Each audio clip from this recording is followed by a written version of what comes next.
તમે મજૂરો પાસેથી 8 ને બદલે 12 કલાક કામ લેવા ઈચ્છો છો? તમારા તલાટી મંત્રી પાસે 12 કલાક લેશો કામ? તમારા કલેક્ટર પાસે 12 કલાક ઓફિસમાં બેસાડ રાખશો?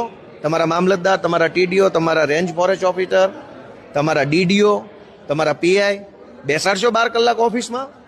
તમારો માણસ 8 કલાક કામ કરશે ને ગુજરાતના મજૂર પાસે 12 કલાક કામ કરાવશો?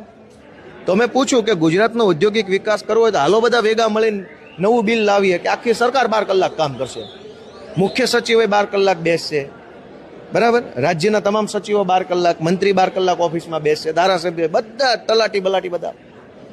મેં ઓન રેકર્ડ એમ કીધું કે ગામમાં તલાટી અઠવાડિયું આવતા નથી અને તમે મજૂરો પાસે 12 કલાક કામ કરાવો છો. તમારો તલાટી 2 કલાક તો આવે ગામમાં, પેલા જોઈ તો લે ગામજનો કેવો લાગે છે.